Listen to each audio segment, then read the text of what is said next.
everybody. It is the Nikki Medoro Show. I'm Kim McAllister, in for Nikki Medoro today because she is under the weather.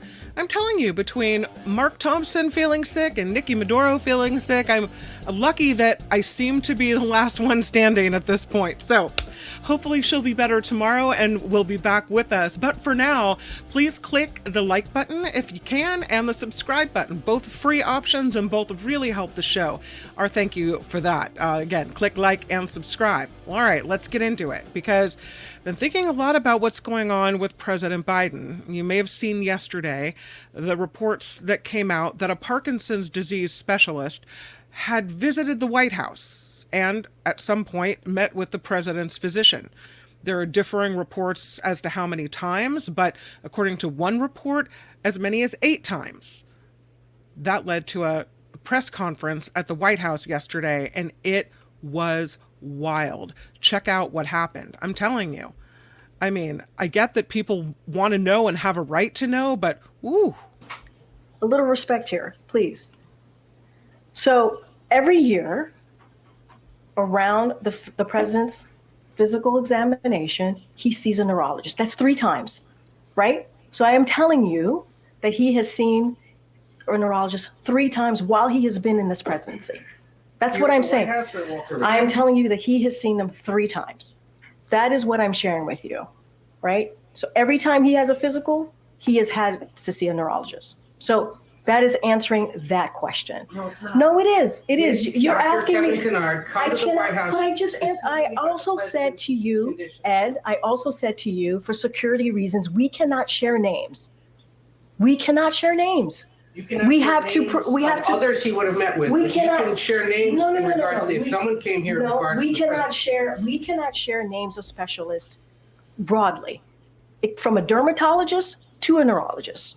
We cannot share names. There are security reasons. We have to protect. I understand that. I hear you. Right there for anyone to see. Ed, I hear you. I cannot from here confirm any of that because we have to keep their privacy. I think they would. Let me just hold for a moment there and say that the media already knows the name of the neurologist and the Parkinson's disease specialist that came, Dr. Cunard. How do they know? Checking White House logs of visitors' logs. I mean, I don't know why they can't say it, but they can't say it. So asking the same question over and over again probably isn't going to get you any answers and definitely isn't going to curry any favors with the White House when it comes time to give information. Would appreciate that too. We have to give them. The doctor. We have to keep their privacy. It is public information. I hear you. Guys, hold on a second. There's no reason to go back and forth and be in this aggressive way. Missed around here about how information's been shared with the press corps around here. What do you missed about? What do you miss about? Everything he just asked about. And then every time I come back and I answer the question that you guys asked. Correctly, you didn't have to come back and clean up. I never answered the question incorrectly. That is not true. I was asked about a medical exam. I was asked about a physical. That was in the line of question that I answered. And I said, no, he did not have a medical exam. And I still stand by that. Matter of fact, the president still stands by that. He had a verbal check-in. That is something that the president has a couple times a week. Now in regards to Dr. Kevin Kennard. And I am telling you right now that I am not confirming names from here. It is the security reasons. I am not going to do that, Ed. It doesn't matter how hard you push me. It doesn't matter how angry you get with me. I'm not going to confirm a name. It doesn't matter if it's even in the log. I am not. So this press conference gets heated. As you can see, there's a lot of back and forth.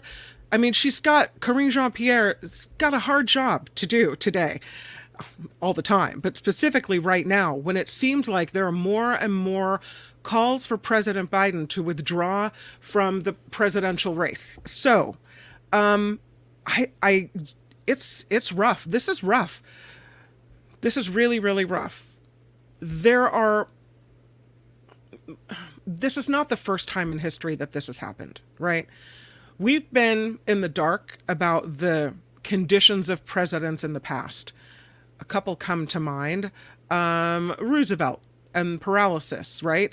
Reagan and Alzheimer's, toward the end of that second term, getting very, very forgetful. Things that they don't want us to know.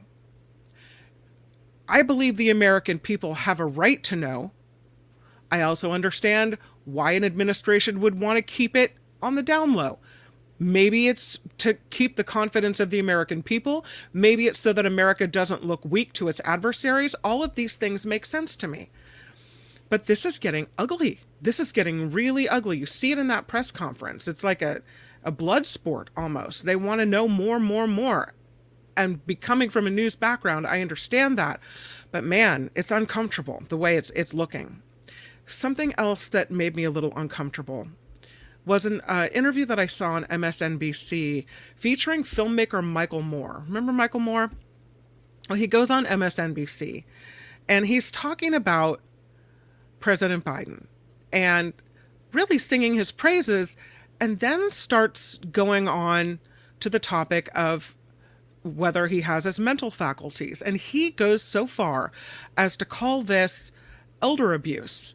It seems to me that President Biden isn't being forced to stay in the race, that he wants to stay in the race, that he wants to be the president. So I don't necessarily know, but take a listen and see if you think there's any merit to this. I'm very disappointed. But this individual has been the most progressive president that we've had in my lifetime. 3.5 years, you just look at the record. I don't need to go over, I hope I don't need to go over it, or what he's done to stand up for how he got us through COVID. He got us through COVID by using science and vaccines. He removed, and I said this back in the green room, he removed the devil in 2020. I mean, just talking about Trump. But the problem here is that I think there's a form of elder abuse going on here, where the Democratic Party and the people that are part of the apparatus pushing him to stay, and then he comes out and he says, I'm staying, and the family says I'm staying, and I don't know about you, Eamon, but in spite of my criticisms about Gaza with Biden, watching the debate a week ago was heartbreaking. Yeah. It was, and it was like, imagine that was your father up there. What would you want to, I'm thinking, why isn't anybody doing anything? Why didn't they do it? Why did they even let him go out on the stage in this condition? Who was looking out for him? Yeah. Who's looking out for him right now? You know, George asked those questions, like I said, and he had to ask it 3 or 4 times. Will you just get a checkup, a medical evaluation, a neurologist, you know, something doesn't seem right. And we're not doctors, but each of us, all of you watching this right now, have had or have in your life 4 grandparents and 2 parents. There's at least 6. You've got step parents and step grand. We all have seen the decline of the people we love as they get older. It's normal. It happens. That's not to say that somebody shouldn't be able to be president at 81. I don't believe that. I mean, look at Ben Franklin. Look at all the people throughout our history that did quite well into their 80s. Nancy Pelosi is older than Biden. So clearly, this is not an ageist attitude here. Right. This is more like something was wrong that night. We all saw it. We can't unsee it. And as Richard Pryor and before that Chico Marx said, who are you going to believe? Me or your own lying eyes? You know, my eyes weren't lying. Yours weren't either, even. It's a very important point that you bring up, because I think there's also another elephant in the room here. And in all of the calls that we... And so the question is, what do you believe? We did all see this debate. We all knew something was amiss. But we're not doctors. Do we, you know, we don't have proof that neurologists found anything wrong. But now you add in that Parkinson specialists have been going to the White House. It could be that the doctors are friends. It could be they're buddies, or it could be that something's wrong. We just don't know. I'm telling you though, this is turning out to be quite a week. Do you think there's anything to what Michael Moore had to say about elder abuse? I think he went over the line there.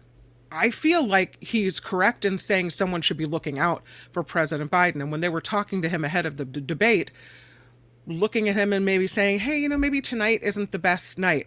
Maybe we say the president has a horrible cold and really can't appear at the debate tonight. We are so sorry. And I know that messes up with the, everyone's gathered together in the country to watch. And I know it messes up the networks. But if that's truly the case, who was looking out for him? I don't know if that means it's elder abuse. If he's being forced into this, that feels a little much to me.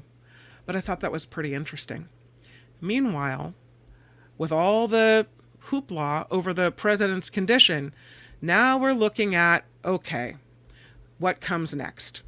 And one of the things that I was checking out is this report on CNN. And they were comparing all of the, including Kamala Harris, many of the Democrats who are at the top of the rankings that would possibly run instead. No, I think we all know it has to be Vice President Kamala Harris, if only because of the financial situation with the campaign finances. But it turns out the Vice President, Kamala Harris, has the highest numbers of all the other Democrats that were hypothetically pitted against Trump. So maybe that's where we go. And maybe if something does happen to the president, or he becomes incapacitated, or an evaluation shows he's not up to the job, we already know she's in place to take over. So it's really not that big of a deal, right? We either vote for him or her, and if we're going to vote for him, we know we're going to get her just in case. So what's the problem? Doesn't change your vote? Doesn't change my vote, I'll tell you that. Some things to think about. Another story I saw today, this out of SF Gate. Wild. And we've seen these stories where people just kind of blindly follow the directions given by an online mapping service. In this case, it's Google Maps. There was a story a couple of months ago where there was a man who was tired, had been, trying to come home from work, and Google Maps directed him, I think it was Google Maps, directed him over a bridge that had been washed out. And I don't know if the person survived, but it was definitely either serious injury or death. Now we have this story. And this is another person who blindly follows a Google map. Okay? In this particular case, the person was going from I believe Utah, a Utah mountain. No, he was stranded on a Utah mountain. My apologies. This person, it was a multi-state kind of situation. I'll tell you that. This person was stuck for 3 hours. 3 hours down this dirt path. They got stuck on this mountain in Utah on July 4th, just after midnight, by following directions recommended on Google Maps. Yeah. The driver was using a shortcut that Google Map recommended between two towns and ended up down this muddy dirt path, wedged into this dirt, and was stuck there for quite some time. I mean, crazy. Yeah. Would you not start feeling it? It was getting a little bouncy. It's getting a little rough. Maybe we ought to turn around. I don't know. It's a rocky, deserted road in the middle of the forest. Doesn't quite look right. The person, again, stuck. And it was a 3-hour-long rescue. That's how long it took. And check it out. They had to come down this dirt road and get this little Toyota Tercel out of the way. Is it the driver's fault for putting so much faith into the Google directions and not really using one's own, I don't know, senses, you could say?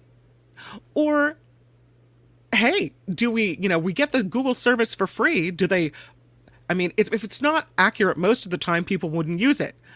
But do we kind of have to take these things with a grain of salt? Look around at your surroundings. If if it's getting bouncy and more deserted, maybe this is not the shortcut for you. The driver was not hurt in this incident, but it was a 3-hour operation with a search and rescue team. Again, this was not the first time this happened with Google Maps leading someone astray. There was a group that got stranded while heading between Las Vegas to Los Angeles. They went on an off-road trail leading through the Nevada desert. This can be dangerous. there was another case where this woman in North Carolina, this is the case I mentioned earlier, sued Google after her husband drove across a collapsed bridge and died, allegedly, while following the Google Map directions. That was in 2022. And so here we have, again, this situation. Now, just looking at it, look at that road. Do you think you would have stopped way before this? I mean, who am I to judge? Hey, Google Maps says, so must be right. Let's do it. What? I want to think I would have stopped well before. I don't know, though. Man. To a different topic now. Remember the situation, speaking of transportation, where an airplane flying out of SFO lost a wheel and it came down in a parking lot?